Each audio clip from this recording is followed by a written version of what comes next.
All right, hello everyone. Here we are back for hole number 2. Now, what I'd like to kind of go over for you guys, there's going to be quite a few different ways to do this. What I would recommend is taking a backspin approach. You can probably get away with a quarterback, but it might be a little bit more challenging. I know you can get away with a rock.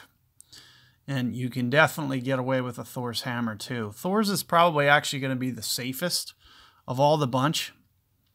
But another thing that I can do probably is take a rock and I could really do some wind resistant on the ball. So if I could put, something with a little bit smaller wind effect, that would also be favorable. Let me just do this. I'm going to go turkey with Thors on this. I think it's going to be a very good combination in terms of length, everything. And for the next guide, I'll do something with a Kingmaker, and we'll try to scale back. I'll try to do it some other way for you guys. But for on this one, there's a lot of turkey on this account. So let's go ahead and just go ahead and we'll put forth that guide real quick. Show you guys what I have in mind. I'm pretty much going to essentially tell you guys that if you have 60 backspin, 50, 60 backspin, we're going to try to avoid this fairway altogether, this first one. So we're going to hit a shot up into the second fairway. And one of the reasons that you see us with the backspin clubs and, trying to get the wind reduction down to keep this ball from coming in well too hot.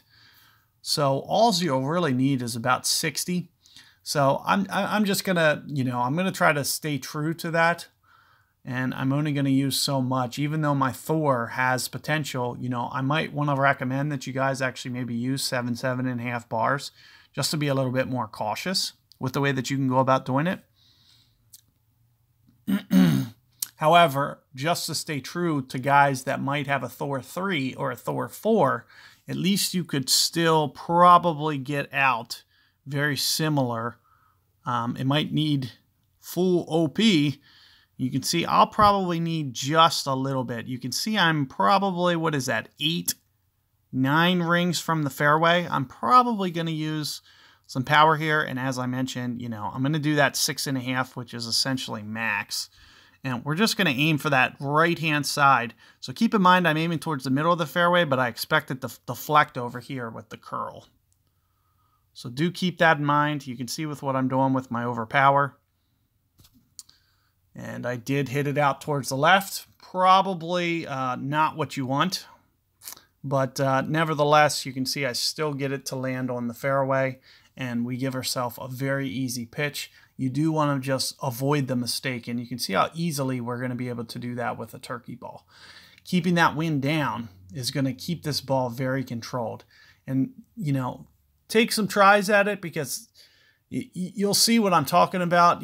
Having that wind up higher, you could see my opponent here. He executed it very, very well, but it's very hard to do that on a consistent basis. It'll be much easier with a lower wind ball to control that. Like almost every time that turkey ball will come in control versus what you saw from my opponent. But you can see with what I'm doing, just kind of keeping it right on the edge of the cup here and just playing.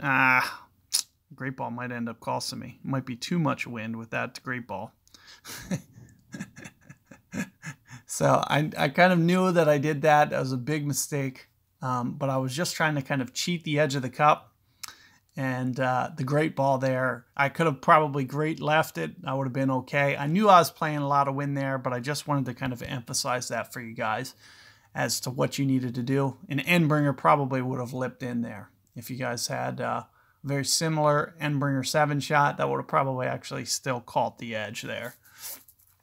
But good luck with that first hole, guys, and I will see you guys for hole 2 coming on.